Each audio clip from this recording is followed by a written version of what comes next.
We can say बेटा कि एक हमारे साथ होते हैं नॉन एक्सेलरेटेड, और इसकी को हम क्या कहते हैं शाबाश, एक्सेलरेटेड हम कहते हैं। क्या कहते हैं शाबाश, एक्सेलरेटेड फ्रेम ऑफ रेफरेंस।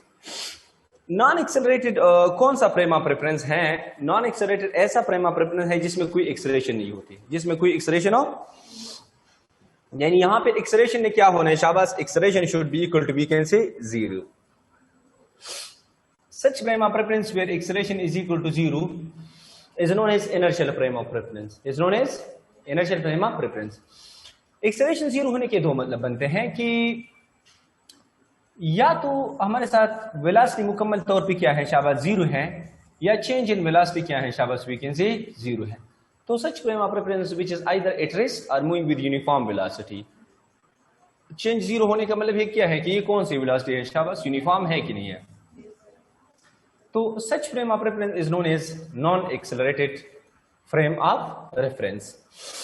और यहां पे क्या होगा शाबाश, accelerated acceleration is not equal to we can say 0 होगा। That is we can say what शाबाश is known as non inertial frame of reference. बेटा हम अगर आपसे हम कोई दूसरे प्लेनेट पे कोई बंदा आपको कॉल करे कि आप कहां पे हो, तो आप यूं जवाब देंगे कि यार मैं जमीन पर हूं, तो प्लेनेट हमारा अर्थ भी हमारे लिए एक फ्रेम ऑफ रेफरेंस बन गया, ठीक है ना। प्लैनेट हमारे ये एक फ्रेम ऑफ रेफरेंस है। अब अगर आप अर्थ को देखें तो अर्थ क्या हमारे साथ तो इनर्शियल फ्रेम ऑफ रेफरेंस है या non inertial frame of reference है। तो अर्थ को अगर आप देखें, अर्थ को ये सन है और ये इसके इर्द गिर्द अर्थ इस तरह रिवाल्व करता है, ये सन है, ये सन है। तो जमीन सर्कल में रिवाल्व करता है और कोई भी सर्कल में जाएगी तो इसमें सेंट्रीपिटल एक्सेलरेशन होती है, और सेंट्रीपिटल एक्सेलरेशन असल में लीनियर एक्सेलरेशन होती है। इसका मतलब कि acceleration is not equal to 0 है, acceleration is not equal to 0 है, तो ये कौन सा फ्रेम ऑफ रेफरेंस है, नॉन इनर्शियल बन गया। लेकिन वो एक्सेलरेशन इतनी कम है कि हमें महसूस नहीं होता है, इसलिए हम तस्वर करते हैं इसको क्या शाबाश एनर्जी में। तो हमारी किताब में एक बात लिखी है कि earth is non inertial frame of reference but it will be considered as inertial frame of reference. कोई भी बॉडी बेटा जब वो सर्कल में जाती है, चाहे वो यूनिफॉर्म स्पीड के साथ हो या नॉन यूनिफॉर्म, वो कम से कम इनर्शियल फ्रेम ऑफ रेफरेंस में नहीं हो सकता है। इसकी वजह यह है कि इसमें एक एक्सेलरेशन होती है, और वो कौन सी है शाबाश, सेंट्रीपिटल एक्सेलरेशन है। क्लियर है ना।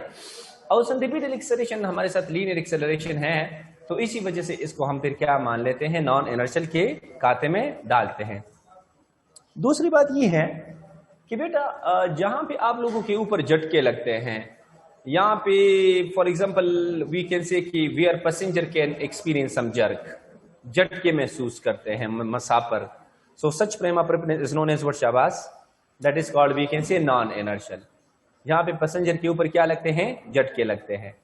अगर आपने कभी यहाँ पे जो हमारी पिशावर में जो मस्जिद हैं या जो यहाँ पे वेगन्स हैं, इसमें अगर आप बैठ जाएंगे तो आपके ऊपर ऐसे झटके लगते हैं, तो ये एक किस्म से नॉन इनर्शियल है।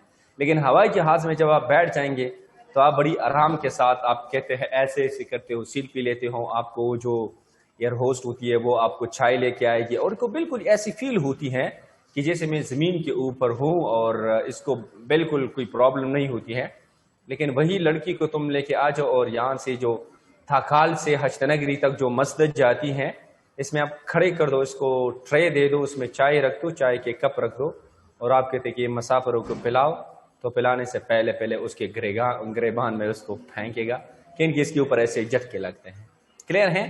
सो बाय द वे मैं आपको सिर्फ ये कहना चाहता था कि आपको ऐसे पता होनी चाहिए कि non accelerated frame of reference क्या होता है और एक्सेलरेटेड फ्रेम ऑफ रेफरेंस हमारे साथ क्या होता है, या नॉन इनर्शियल और इनर्शियल।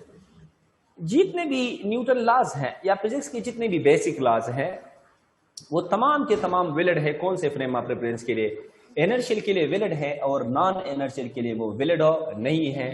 उधर वो फिर क्या हो जाते हैं, बेकार हो जाते हैं, उधर उसका इस्तेमाल हम नहीं कर सकते हैं। सो अभी आगे जाकर आपको मैं ये बात डिस्कस करूंगा, लेकिन थोड़ा सा मैं आपको मजीद कुछ ऐड करने की वो मैं थोड़ा सा मजीद करने की कोशिश करता हूं। For example this one is time and this one is we can say distance है इस। तो यहाँ पे अगर आप देखें, यहाँ पे क्या हो रहा है शाबाश, वक्त के साथ साथ डिस्टेंस बिल्कुल ट्रेवर्स ही नहीं हो रहा है, ऑब्जेक्ट रेस्ट में है। यहाँ पे क्या रिप्रेजेंट करता है कि इससे मुराद है डिस्टेंस, डिस्टेंस ट्रेवर्स नहीं हो रहा है, तो ये कौन से फ्रेम ऑफ रेफरेंस में है, ये हमारे साथ एक इनर्शियल फ्रेम ऑफ रेफरेंस को रिप्रेजेंट करता है। इसी तरह से अगर हम यहाँ पे देखें, टाइम है, यहाँ पे वेलोसिटी है, यहाँ पे ऑब्जेक्ट रेस्ट में नहीं है बल्कि वेलोसिटी कांस्टेंट है। वेलोसिटी कांस्टेंट का मतलब ये कि ऐसे जाते हो ऐसे, इसका मतलब ये है कि वेलोसिटी में चेंज नहीं आता है, एक्सेलरेशन स्टिल 0 के बराबर है, यूनिफॉर्म वेलोसिटी है, कांस्टेंट वेलोसिटी है। तो ये भी कौन सा है शाबाश, we can say inertial frame of reference है। लेकिन अगर ये टाइम ऐसा हो और यहाँ पे एक्सेलरेशन में लिखूंगा, एक्सेलरेशन लिखूंगा, सो जब इसमें एक्सेलरेशन है और कौन सा एक्सेलरेशन है, कांस्टेंट एक्सेलरेशन है। इसका मतलब ये है कि कांस्टेंट एक्सेलरेशन का मतलब ये है कि स्टिल इसमें है वो सम एक्सेलरेशन, और ये पेन मेरे साथ कौन सा है, this is non inertial frame of reference. So graph से बेटा आपको कोई भी ग्राफ आ गया कि which of the following graph represent inertial frame of reference या non inertial frame of reference, तो आपको इसका पता होनी चाहिए। जरा बेटा रेज यूर हैंड शाबाश, अगर आपको यहां तक समझ आ चुके हैं जरा रेज यूर हैंड शाबाश। ओके बेटा, फिर इस चैप्टर में हमारे साथ बेटा एक साइंसदान था जिसका नाम था जनाब आइंस्टाइन साहब।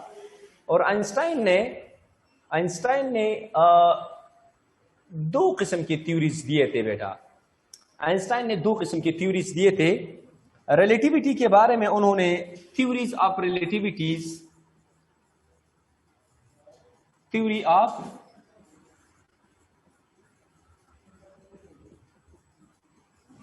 रिलेटिविटीज, दो किस्म की थ्योरी हैं।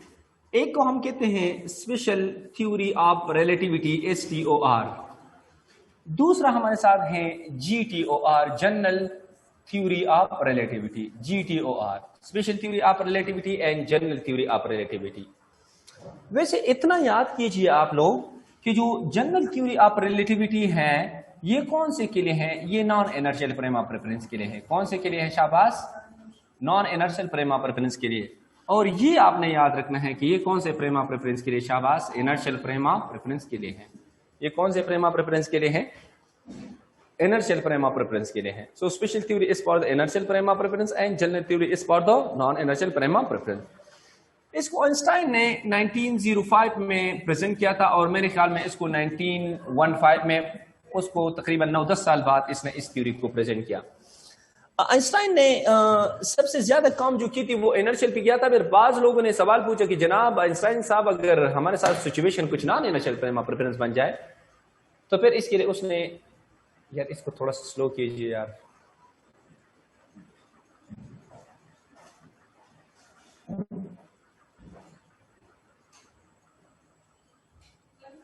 नहीं इधर घुमाओ हमारी तरफ, इतना कम भी नहीं, ए वाला ठीक हो गया। अच्छा, सो एक उन्होंने फिर दूसरा किसके लिए प्रेजेंट किया था शाबाश, नॉन इनर्शियल के लिए। शुरू में उसने इनर्शियल के लिए प्रेजेंट किया, फिर लोगों ने डिमांड किया कि सर अब थोड़ा सा नॉन इनर्शियल अगर हमारे फ्रेम ऑफ रेफरेंस बन जाए। मेजॉरिटी यूजुअली डेली लाइफ में हमारे जितने भी फ्रेम ऑफ रेफरेंस होते हैं वो नॉन इनर्शियल होते हैं, ठीक है ना। तो उसने फिर इसके लिए कौन सी थ्योरी पेश की, जनरल थ्योरी पेश की थी। बाय द वे हमारे कोर्स में कौन सी थ्योरी है शाबाश, स्पेशल थ्योरी ऑफ रिलेटिविटी है। ये जो स्पेशल थ्योरी है इसके हमारे साथ दो पोस्टुलेट्स हैं। कितने पोस्टुलेट्स हैं, दो हकाइक पर मबनी हैं। और इन पोस्टुलेट के बेस पर हमारे साथ कितने रिजल्ट हैं शाबाश, we have 3 result. So special theory के हमारे साथ दो पोस्टुलेट्स हैं। कितने पोस्टुलेट हैं शाबाश, we have 2 postulates. And what are these postulates, ये पोस्टुलेट ये हैं। पोस्टुलेट क्या है, उसने कहा कि basic laws of physics are the same in all inertial frame of reference. Basic laws of physics are same in all inertial frame of reference, all inertial frame of reference,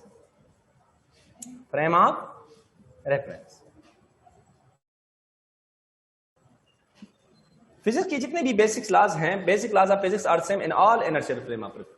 वो तमाम inertial frame of reference में क्या है शाबाश, we can से सही है। दूसरे पोस्टुलेट ये है, इसका मतलब ये है बेटा बेसिक लॉज ऑफ फिजिक्स क्या है शाबाश, Newton first law, second law, third law, वो सिर्फ और सिर्फ कौन से फ्रेम ऑफ रेफरेंस में वैलिड है, इनर्शियल में वैलिड है। नॉन इनर्शियल में वो वैलिड और नहीं है। क्यू का टाइम नहीं है, लेकिन इतना याद कीजिए कि बेसिक लॉज वो सिर्फ और सिर्फ वो यूनिवर्सल लॉज नहीं है। यूनिवर्सल लॉज तब होते कि वो दोनों फ्रेम ऑफ रेफरेंस के लिए क्या होते, वैलिड होते। वो सिर्फ और सिर्फ कौन से फ्रेम ऑफ रेफरेंस के लिए वैलिड है, इनर्शियल के लिए, इसी वजह से वो यूनिवर्सल लॉज नहीं है।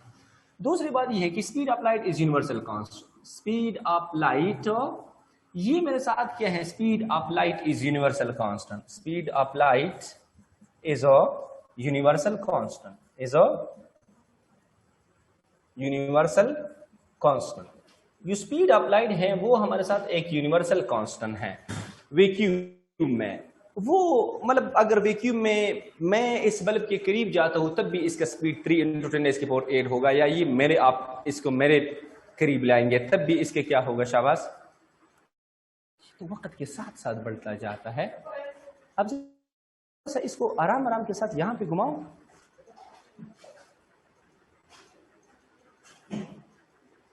आराम के साथ।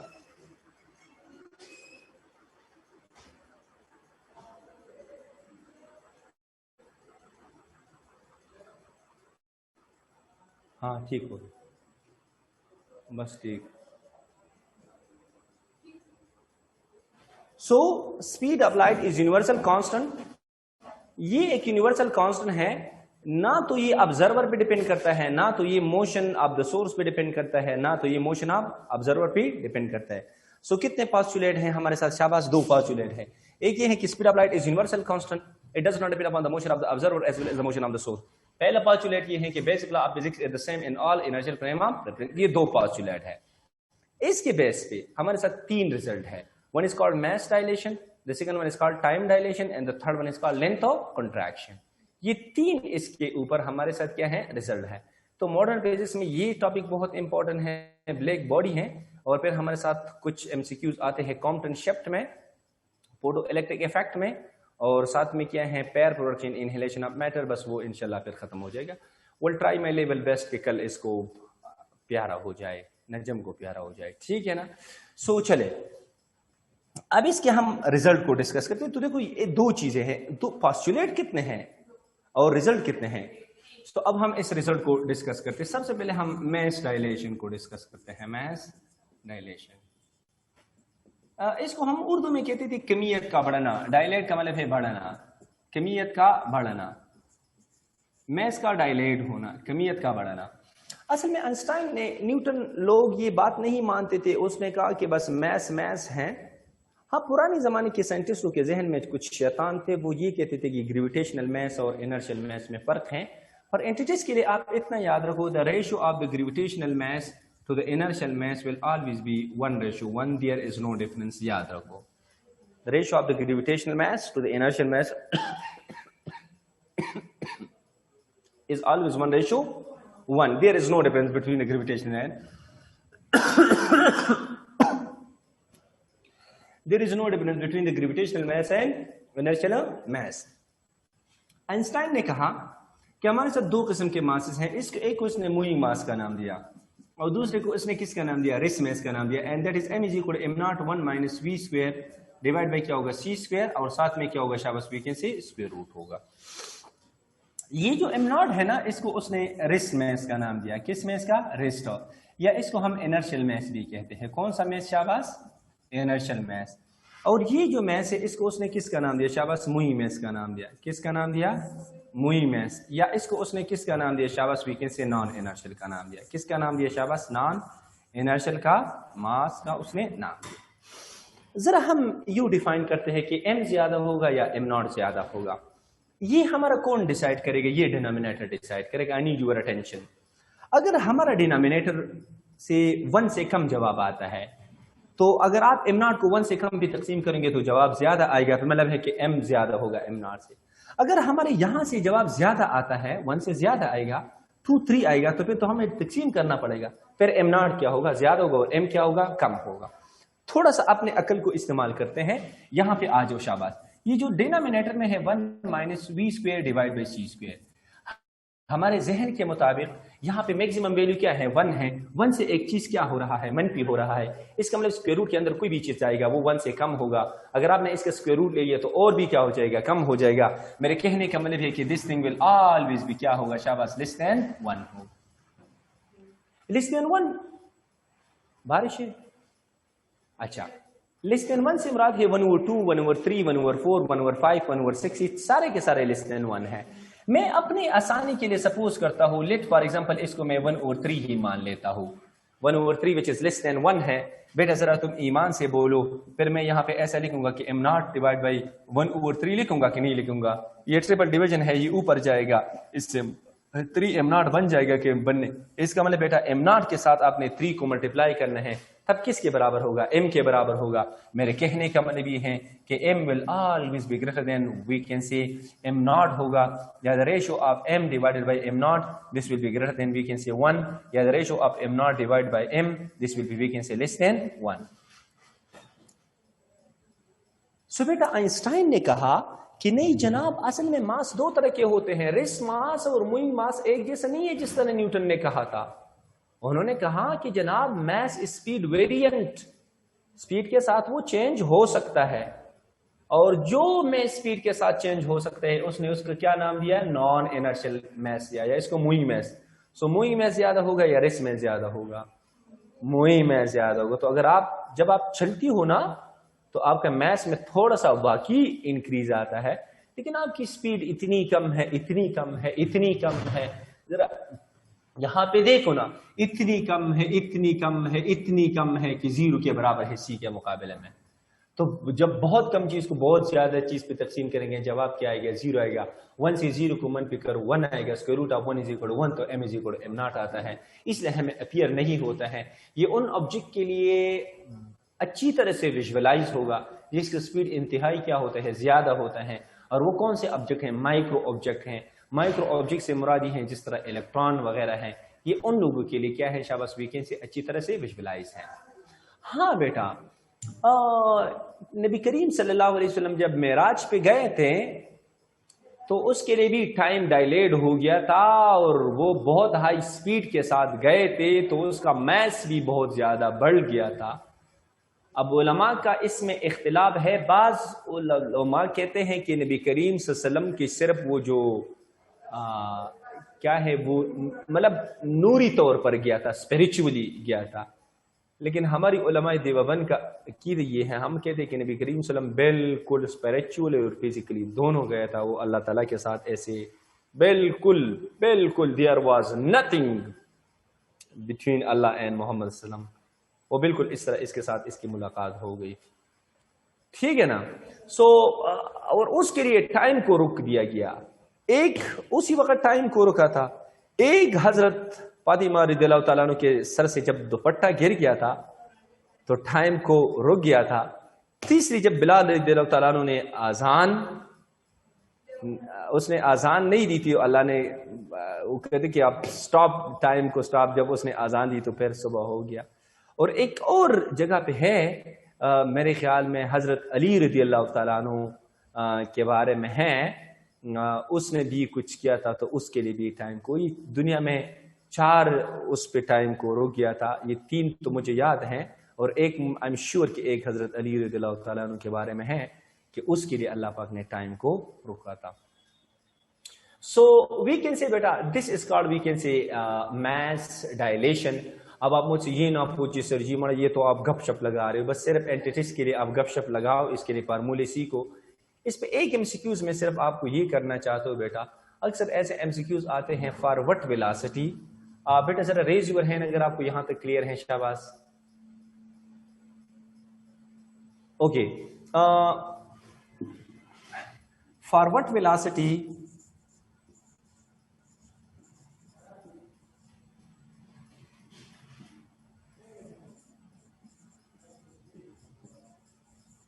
किस वेलोसिटी के लिए हमारा मूविंग मैस रेस मैस के डबल होगा?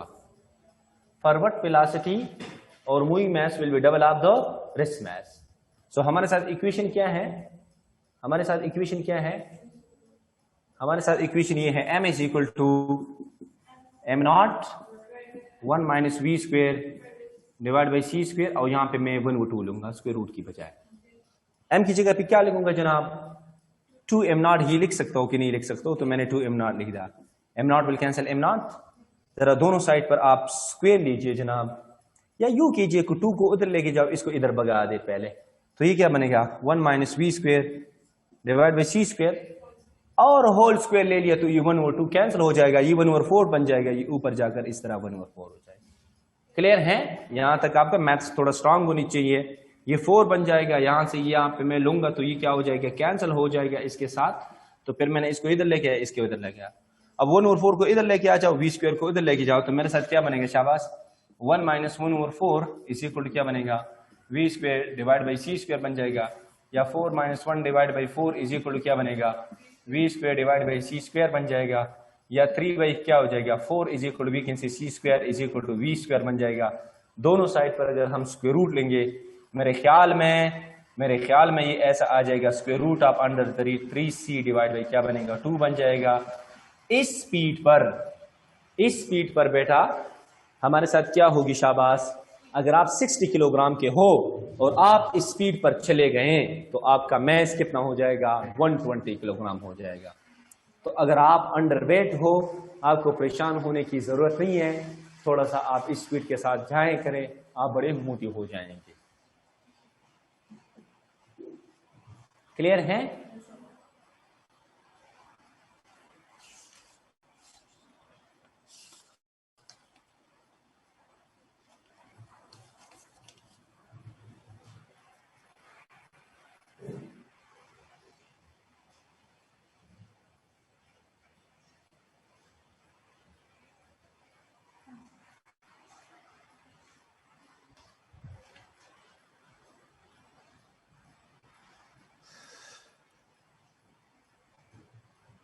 जरा बेटा अपना हाथ को उठाइए शाबाश, अगर आपको यहां तक समझ आ चुके हैं। ओके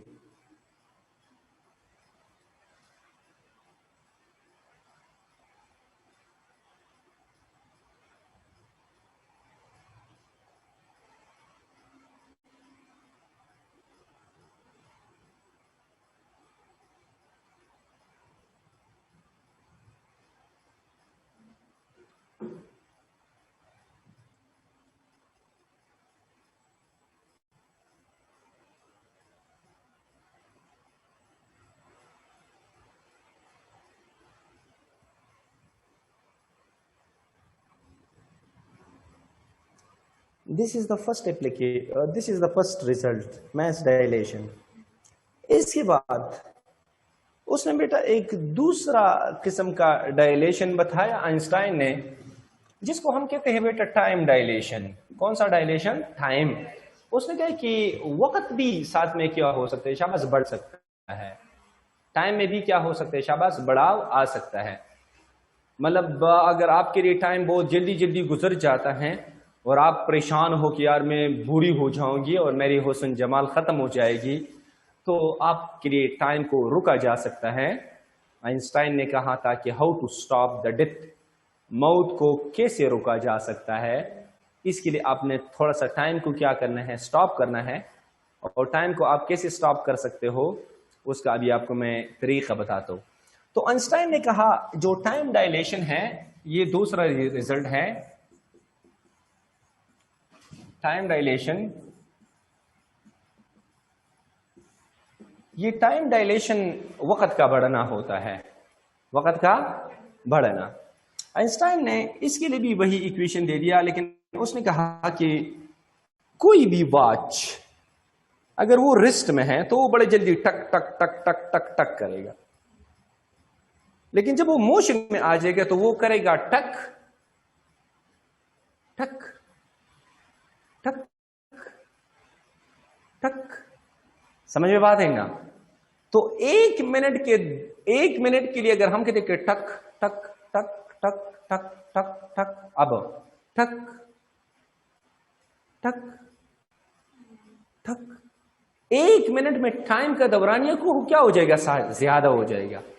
यानी उसने इसको ऐसे कह दिया कि moving watch will register time slowly as compared to rest watch। जो मूविंग वॉच होता है वो टाइम को स्लोली रजिस्टर करेगा, और इसी ही को उसने टाइम डायलेशन का नाम दिया। और वही इक्वेशन है, बस सिर्फ m की जगह आपने t लगाना है, t not 1 minus v square divide by क्या होगा c स्क्वायर। ये जो डिनोमिनेटर में आपको जो चीज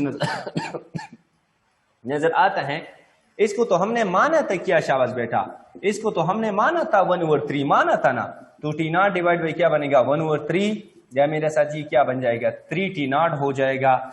मेरे कहने का मतलब ये है बेटा कि जरा देखो ना, मूविंग टाइम किसके बराबर है शाबाश, दैट इज ग्रेटर देन क्या है शाबाश, रेस्ट टाइम है, यानी the ratio of t divided by t naught will always be greater than शाबाश व्हाट वी कैन से 1 बेटा।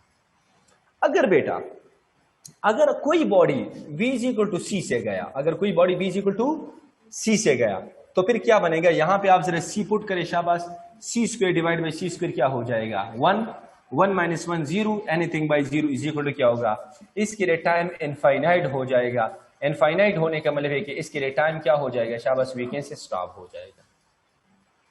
समझ में बात आ रही है, क्लियर है? सो वी कैन से बेटा कि if an object is moving with the speed of light बेटा, उसके लिए टाइम क्या हो जाएगा शाबाश, वीकेंड से स्टॉप हो जाएगा, उसके लिए टाइम गुजरेगा नहीं बेटा।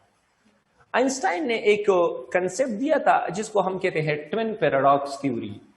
ट्विन्स तो जानते हो ना क्या होते हैं, जुड़वा, अल्लाह ताला मुझे दे दे। सो ट्विन्स कहते हैं जुड़वे को,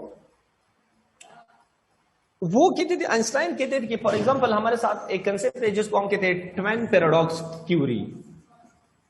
ट्विन्स पैराडॉक्स थ्योरी वो ये है कि ये आपकी एक फॉर एग्जांपल दुनिया है, ठीक है, और यहां पे वीकेंड से रजिया के साथ हैं, उसकी ट्विन है, और रजी बल्कि आपको मैं कहते हूं सर अरूशा के साथ है, और अरूशा यहाँ पे जमीन के ऊपर रह गई, ये ऐसे यहाँ पे वो जमीन के ऊपर रह गई, और इसके जो कपल हैं साथ में ट्विन्स भी हैं कपल भी हैं, वो यहाँ पे इस स्पेसशिप में बैठ गया, ठीक है ना।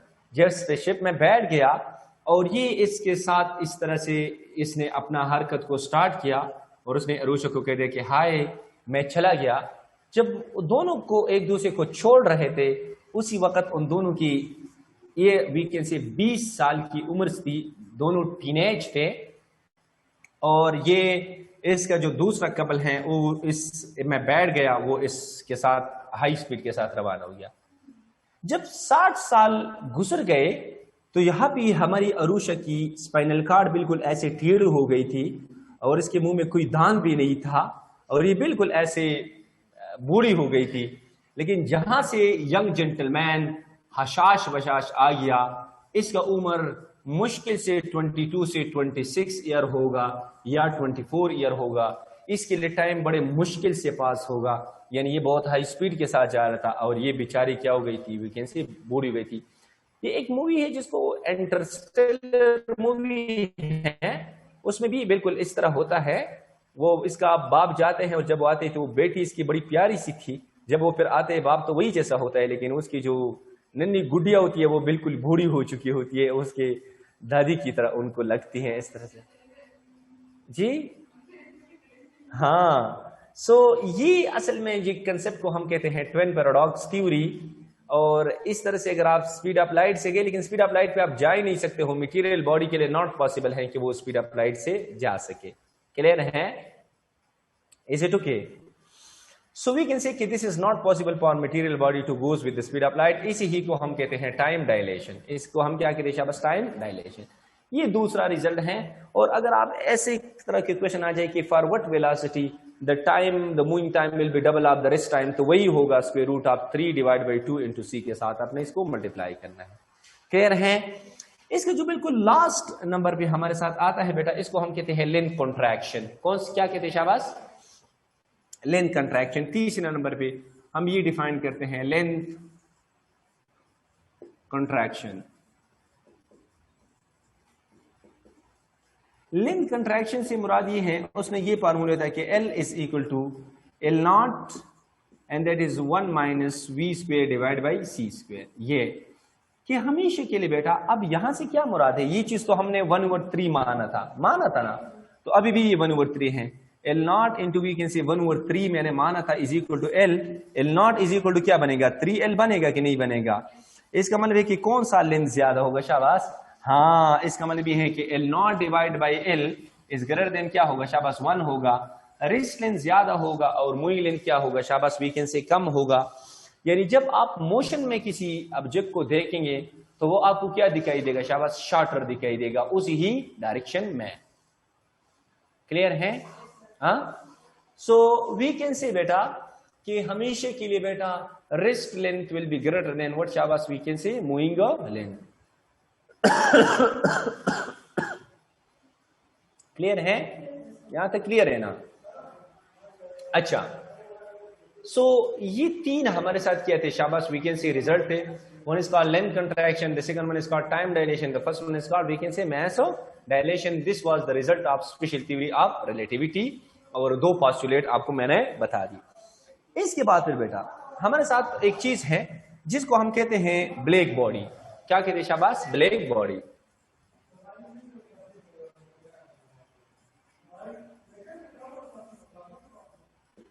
ब्लैक बॉडी, ब्लैक बॉडी हमारे साथ क्या होती है, ब्लैक बॉडी हमारे साथ क्या होती है, ब्लैक बॉडी हमारे साथ बेटा एक ऐसी बॉडी होती है which emit all types of radiation, which emits all type of radiation, all type of radiation are absorb, या तो एमिट करेगा या क्या करेगा, शाबाश, एब्जॉर्ब करेगा। जरा देखो, अगर हमारे साथ temperature of the black body वो greater than temperature of the surrounding है, किधर से, शाबाश, सराउंडिंग से, तो फिर उसने क्या करना है, शाबाश, एमिट करना है। क्या करना है, एमिट करना है। अगर temperature of the black body is less than temperature of the surrounding है, तो फिर इसने क्या करना है, शाबाश, एब्जॉर्ब करना है। गेटिंग माय पॉइंट हो? ब्लैक बॉडी हमारे साथ गुड एब्जॉर्बर भी है, गुड एमिटर भी है। Good absorber and good emitter, good absorber as well as good emitter. Black body is good absorber as well as good emitter, but bad reflector है, याद रखो। हाँ, क्या है, शाबाश, bad रिफ्लेक्टर, ये रिफ्लेक्ट नहीं करेगा, ये कहते हैं मुझे कबूल है, अब इसके ऊपर डालो ये एब्जॉर्ब करेगा। समझ में बात है ना?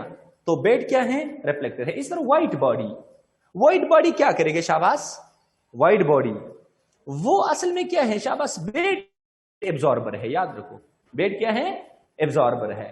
समझ में बात आ रही है? व्हाइट बॉडी बिल्कुल इसका अपोजिट है ब्लैक का। सो आर्टिफिशियली हम एक ब्लैक बॉडी को यूं बना लेते हैं कि हम इस तरह से एक आयरन पीस हम लेते हैं, इस तरह से हमने एक आयरन पीस ले लिया और इसको हम यहां से इस तरह ब्लैक करते हैं। वो थुए का हम पीछे से जो चीज लगा होते हैं ब्लैक सा, जब पे आप पराठे पकाते उसके पीछे क्या हो जाते, बिल्कुल ब्लैक होते हैं ना, तो जब खूबसूरत होते तो हमारी माँ इस तरह करते, इसके थोड़ा सा इसको ब्लैक करते ताकि इसको नजर बद से बचा सके। आपके लिए भी क्या होगा, लेकिन आप उसी वक्त आपने नहीं देखा हो, क्योंकि आप माशाल्लाह बड़ी खूबसूरत हो, ठीक है ना। सो वी कैन से कि यहां से वो बिल्कुल जो तवे के पीछे जो चीज लगे होती है उसको हम उठाकर यहां से हम इसका थोड़ा सा मुंह को खाला करते हैं इसका, ठीक है ना। तो ये इसका मुंह खाला किया हमने, यहां से हमने क्या डाला, शाबाश, यहां से हमने एक प्रोटॉन डाला, यहां से हमने क्या डाला, प्रोटॉन डाला, लाइट मैंने डाला।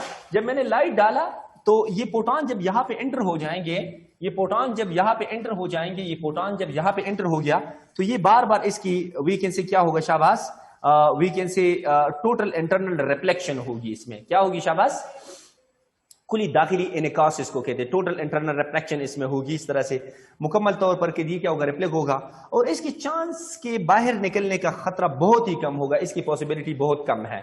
तो देखो मैंने जो प्रोटॉन डाला था वो सारा का सारा एब्जॉर्ब हो गया कि नहीं हो गया, फिर तो मुझे तो नहीं मिला ना, इसी वजह से इसको हम क्या देखें, हमारे साथ ये एक किस्म से क्या है, एक ब्लैक बॉडी है, ठीक है ना। यूजुअली आप एक किस्म से आप भी ब्लैक बॉडी है, हम सब ब्लैक बॉडी हैं, क्योंकि हम क्या करते हैं, एमिट करते हैं। अर्थ भी हमारे साथ एक ब्लैक बॉडी है।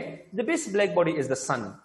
हम सब काले जिस्म हैं, अगर आप देखें हम एमिट भी करते हैं, समझ में बात है ना, और साथ में हम वी कैन से एब्जॉर्ब भी कर सकते हैं।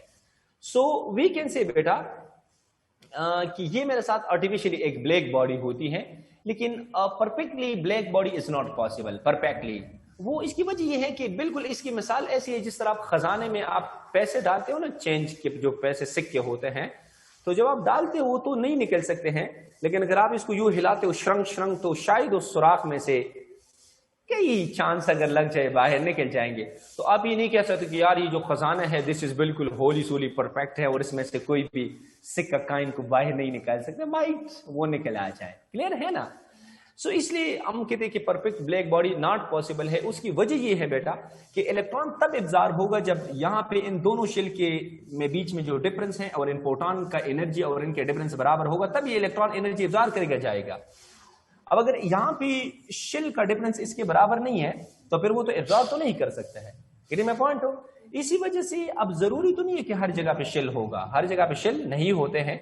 जब हर जगह पे शेल नहीं होते हैं तो हर किस्म के वेवलेंथ वाले प्रोटॉन को हम एब्जॉर्ब नहीं कर सकते हैं। इसी वजह से हम कहते हैं कि perfect black body is not possible. ये थी तो जनाब हम ब्लैक बॉडी की थोड़ी सी थ्योरी थी हमारे साथ कि ब्लैक बॉडी हमारे साथ क्या होते हैं। इसकी पे हम दो लॉज है हमारे साथ, दो लॉज हैं। एक को हम कहते हैं वीन डिस्प्लेसमेंट लॉ और दूसरे को हम कहते हैं स्टीफन लॉ। एक को हम कहते हैं वीन डिस्प्लेसमेंट लॉ और दूसरे को हम क्या कहते हैं, स्टीफन लॉ।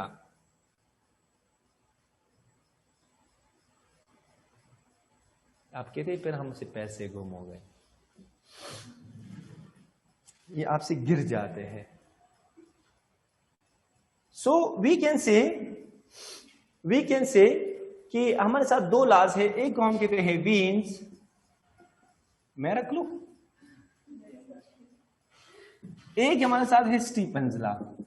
कल नहीं होंगे फिर मैं क्लास के लिए नहीं आऊंगा। स्टीफन्स लॉ एक हमारे साथ है वीन डिस्प्लेसमेंट लॉ, दूसरा मेरे साथ क्या है शाबाश we can say Stefan law है। क्लियर है। अच्छा अब जरा यहां पे आ जाओ, मैं इसमें आपको मोटी मोटी बातें कराता हूं वीन डिस्प्लेसमेंट लॉ में। वीन डिस्प्लेसमेंट लॉ ये है कि आपके साथ कोई भी एक ब्लैक बॉडी है, आपके साथ कोई भी एक ब्लैक बॉडी है, और अगर आप इसका टेम्परेचर को बढ़ाते हो, एब्सोल्यूट टेम्परेचर इसका बढ़ाते हो, तो वेवलेंथ में क्या होना है, कम होना है। सो ये जो wavelength is inversely proportional to the absolute temperature, this statement is known as Wien displacement law. This statement is known as what शाबाश, वीन डिस्प्लेसमेंट लॉ। क्लियर है ना। अच्छा अब जरा देखो द वेवलेंथ ऑफ व्हाट शाबाश, वो तो नहीं आती है ना, गिरत आ रही है अंदर। अच्छा मुझे ऐसा हो रहा है। The wavelength of the radiation of the black body is inversely proportional to the absolute temperature. This statement is known as Wien displacement law. असल में इसके पीछे वजह ये है ना, यहाँ पे हम एक चीज लिखते हैं, इसके हम कहते हैं लिम्डा मैक्स। क्या लिखते हैं शाबाश, लिम्डा मैक्स। वैसे आप मुझे बताइए कभी आप लोगों ने लोहा को गर्म करते हुए देखा है? अच्छा तो आज आप किसी ब्लैक स्मिथ के पास चले जाओ। ब्लैक स्मिथ, गोल्ड स्मिथ नहीं, गोल्ड स्मिथ तो देखा होगा ना वो सुनार को, पर लोहार को नहीं देखा होगा। और जो फेराडे था ना वो लोहार का बेटा था। समझ में बात आ रही ना, गोल्ड स्मिथ का नहीं था, ब्लैक स्मिथ का बेटा था फेराडे, लेकिन काम गोल्ड स्मिथ से ज्यादा किया उसने। अच्छा सो आप जब लोहा को गर्म करते हुए देखते हो ना, तो वो शुरू में इस तरह से हमारे साथ रेड कलर का होता है, फिर थोड़ा सा ब्लू का हो जाता है। अगर आप इसको और भी गुस्सा करते हो, फिर यकीन जानिए ना वो फिर वाइड हो जाता है इस तरह से, ज्यादा गुस्से की वजह से। वो जहन्नम का जो आग है ना वो भी वाइड होगा, याद रखो। इतना ज्यादा वक्त के लिए इसको जलाया गया है कि वो वाइड हो चुका है जहन्नम का आग, ठीक है ना। और इसका पेट कभी भी नहीं भरेगा, सारे सब कुछ कोड़ा। ये जन्नत में जो लोग जाएंगे ना, इसको भी जहन्नम में डाल के थे बस, और अल्लाह पाक फिर अपना कदम इसके ऊपर ऐसे रखेगा कि और चाहिए, कहते नहीं नहीं बस मैं भर गया, कहते बस समझ में बात है ना, अल्लाह ताला हमें बचाए इनसे। सो वी कैन से कि ये लिम्डा मैक्स का मतलब ये है कि जिस वक्त हमारे साथ आपको लोहा रेड नजर आते हैं ना, इसकी वजह ये नहीं है कि उधर सिर्फ आपको रेड वेवलेंथ वाले प्रोटॉन नजर आते हैं, यहां पे कोई इंडिगो वगैरह नहीं होगा, वो भी होगा लेकिन वो तादाद में क्या होते हैं, कम होते हैं। तो हम उसको लेते हैं जो तादाद में क्या होते हैं, ज्यादा। लिम्डा मैक्स का मतलब है कि these are we can say the wavelength of the maximum radiation. समझ में पा रहे हैं, ये हम उन बहुत सारे कलर होंगे लेकिन हम उसको उठाएंगे जिसकी तादाद क्या होती है, शाबाश वी कैन से ज्यादा होती है। तो ये कहते हैं कि अगर आप इसके बीच में ग्राफ ड्रा करेंगे ना बेटा, ये ग्राफ मेरे साथ ऐसे बनेगा, हाइपरबोला बनेगा, यानी कि इनवर्स रिलेशन है। तो हमारी किताब में एक ग्राफ को ड्रा किया है, इसमें है फिर रिले जीन्स थ्योरी वगैरह है, लेकिन बकवास किया है उन्होंने। यहां पे लिम्डा मैक्स हमारे साथ यहाँ पे ऐसे यहाँ पे आए हैं कई 1200 बल्कि मैं कहता हूं 400 केल्विन के ऊपर यहाँ पे आए हैं। अगर आप 800 करें तो ये लिम्डा मैक्स थोड़ा सा ये यहां पे आ चुका है, ये समझ में बात है ना। तो देखो ये वेवलेंथ इसकी तरफ शिफ्ट हो रहा है, किसकी तरफ शिफ्ट हो रहा है, बस ओरिजिन की तरफ शिफ्ट हो रहा है। जितना आपके साथ टेम्परेचर, अजान हो रही है बेटा, अजान को सुन लेते फिर बाद में गपशप लगा। सल्लल्लाहु अलैहि वसल्लम।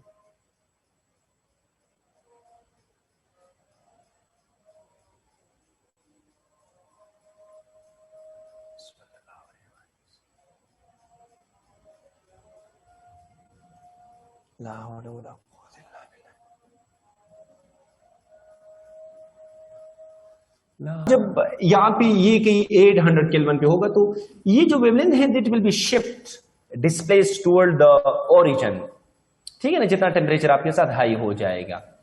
इसी चीज को हम वीन्स डिस्प्लेसमेंट लॉ कहते हैं। और बेटा अगर आप लगाएंगे कांस्टेंट लगाएंगे तो कांस्टेंट यहां पे आएगा lambda is equal to we can say, lambda is equal to we can say बनेगा यहां पे क्या था, बी था ना, बी डिवाइड बाई क्या होगा, टी होगा, yes, and that is we can say lambda and that is we can say t is equal to b. और मेरे ख्याल में ये 2.98 के बराबर है, इस तरह है। लेकिन इसका यूनिट क्या होगा शाबाश, वो बेटा यहाँ पे क्या है, वेवलेंथ है, तो ये मीटर इंटू केल्विन, बी की वैल्यू आपने याद रखना है, ये मीटर इंटू केल्विन होगा। वैल्यू आप किताब से याद रखो, मेरे ख्याल में 2.98 समथिंग है, वो मुझे याद नहीं है, लेकिन यूनिट आप लोगों ने याद रखना है, मीटर केल्विन है, वेवलेंथ मीटर है और ये क्या केल्विन है। हाँ, एक एमसीक्यूज इस पे आते हैं कि वीन्स डिस्प्लेसमेंट लॉ की मदद से हम क्या मालूम कर सकते हैं। तो आप मुझे एक बात बताइए बेटा, ये जो लोग कहते हैं कि सन का टेम्परेचर 4000 5800 केल्विन है या अप्रोक्सीमेटली 6000 केल्विन है, कभी आप लोगों ने नाम सुना होगा। सन का टेम्परेचर, सरफेस टेम्परेचर इसका कितना है, नहीं सुना है, सुना है, अच्छा। सन का जो सरफेस टेम्परेचर है वो 6000 केल्विन है, 6000 केल्विन, जस्ट इमेजिन।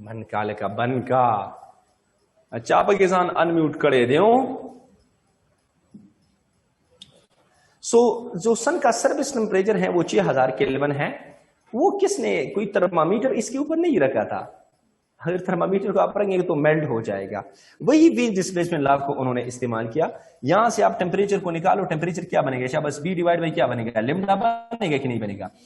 अब लिम्डा तुमने वेवलेंथ लगाना है रेडिएशन का, तो सन से तो बहुत सारे वेवलेंथ आते हैं, आपने विजिबल रेंज लेना है। विजिबल रेंज का तकरीबन 500 नैनोमीटर आप ले थे, तकरीबन 400 से लेकर 700 नैनोमीटर के बीच में होता है विजिबल रेंज वाले जो वेवलेंथ है। तो आप 500 को तस्वर करें, हमें ज्यादातर रेडिश नजर आते हैं, तो रेडिश में बस हम थोड़ा सा इसको लेते हैं और अप्रोक्सीमेट ये मेरे साथ क्या आएगा शाबाश 5000 क्या आएगा शाबाश, वीकेंड से 800 केल्विन आएगा, ऐसा आएगा। सो वीन डिस्प्लेसमेंट लॉ की मदद से आप क्या मालूम कर सकते हो शाबाश, किसी भी स्टार की आप टेम्परेचर मालूम कर सकते हो। आपके हमारे यूनिवर्स में बहुत स्टार हैं, सितारे हैं, आप इनसे मुख्तलिफ किस्म के कलर्स आते हैं जो मैक्सिमम तादाद में आते हैं। इनका वेवलेंथ को आप उठाइए, लिटरेचर में वेवलेंथ है, उसको बी के ऊपर तकसीम करो, that will be the required temperature of that star. Core temperature या surface temperature, surface temperature, core temperature बहुत ही ज्यादा होगा सन के अंदर, ठीक है ना। तो वी कैन से अल्लाह ताला ने एक सन को पैदा किया है, तो क्या वो इसके अंदर टेम्परेचर कितना ज्यादा होगा, तो वो जहन्नम में क्या 5-6 करोड़ सन को पैदा नहीं कर सकते हैं। समझ में बात आ रही ना, पैदा कर सकते हैं, ठीक है ना, ये हकीकत है। ये जो मैं और कुछ नहीं कह सकता हूं, अल्लाह ताला हमें जहन्नम की आग से बचाएं। अच्छा जनाब, सो स्टीफन्स लॉ में अब हम डिस्कस करते हैं। स्टीफन्स लॉ ये है, स्टीफन लॉ ये है कि जो एनर्जी है एनर्जी किसी भी ब्लैक बॉडी की जो एनर्जी है, एनर्जी पर यूनिट एरिया पर unit time is directly proportional to the fourth power of the absolute temperature. This statement is known as Stefan law. बेटा याद रखो, ये जब आप मोबाइल क्लास में इस्तेमाल करते हो ना तो फिर आपको समझ नहीं आ जाएगी। सो ये जो एनर्जी पर यूनिट एरिया पर यूनिट टाइम है, this is directly proportional to the fourth power of the absolute temperature. हमारी किताब में एक गलती की है, उन्होंने ऐसा लिखा है कि एनर्जी पर unit time is directly proportional to fourth power of the absolute temperature. ये बात गलत है। क्यों बेटा? आगे जाकर जब हम यहां पे अगर इस चीज को मान लेंगे तो फिर हमारे साथ एक स्टीफन कांस्टेंट आता है सिग्मा, और इसकी फिर होनी चाहिए कि इस स्टीफन कांस्टेंट की यूनिट क्या हो, शाबाश, that is equal to we can say joule हो, और साथ में क्या हो, केल्विन एन की पावर 4 हो। लेकिन ये हमारी किताब में यूनिट ये नहीं है स्टीफन का। हमारी किताब में फिर जो यूनिट लिखा है वो अभी आपको मैं बताता हूं। तो वो तब होगा जब हम इसको ऐसे मान लेंगे कि एनर्जी पर यूनिट एरिया पर यूनिट टाइम, और एनर्जी पर यूनिट टाइम क्या होता है, क्या पावर होता है कि नहीं होता है। तो हम ऐसे भी लिखते हैं कि पावर पर unit area is directly proportional to the fourth power of the absolute temperature, या इसको हम कहते हैं पावर डेंसिटी। क्या कहते हैं शाबाश? पावर पर यूनिट एरिया इसका पावर डेंसिटी कह सकते हैं ना। सो यहां पे हम ऐसे लिख सकते हैं बेटा कि पावर का यूनिट क्या होता है, वाट होता है। तो पावर पर unit area is equal to we can say sigma and we can say T power 4। अभी अगर आप वी कैन से अभी अगर आप देखें, that is sigma is equal to क्या बनेगा, शाबाश, सिग्मा इज इक्वल टू क्या बनेगा, that is we can say P divide by क्या बनेगा, ए बनेगा, पी डिवाइड बाई क्या बनेगा, ए बनेगा, और साथ में क्या बनेगा, शाबाश, टी पावर क्या बनेगा, 4 बनेगा। क्लियर है ना। तो उसकी यूनिट क्या है, शाबाश, वी कैन से वाट है, और एरिया का क्या है, मीटर का स्क्वायर है, ऊपर जाकर -2 बन जाएगा, और ये केल्विन है। This is the unit of we can say Stefan constant. इसकी वैल्यू है मेरे ख्याल में 5.98 इंटू 10 की पावर -3 या -8 इस तरह कुछ है।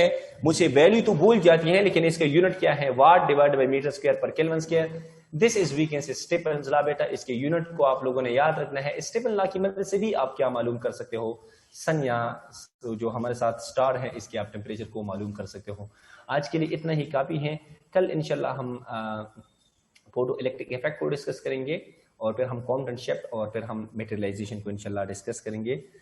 सो ओके बेटा, अगर यहाँ तक आपके जहन में कोई क्वेश्चन है तो पूछो मुझसे। फिर जो हमारे सेकेंड ईयर के स्टूडेंट हैं वो बेटा जा सकते हैं, और फर्स्ट ईयर के जहाँ पे मैंने चैप्टर नंबर 8 में एक टॉपिक करना है वो आप बैठ जाएं, शाबाश। सो यहाँ तक कोई क्वेश्चन है तो पूछे मुझसे आप। सदर बशीर जी, हेलो। हेलो, अस्सलाम वालेकुम सर। वालेकुम सलाम। सर इस पहले स्लाइड पे आप आ जाए।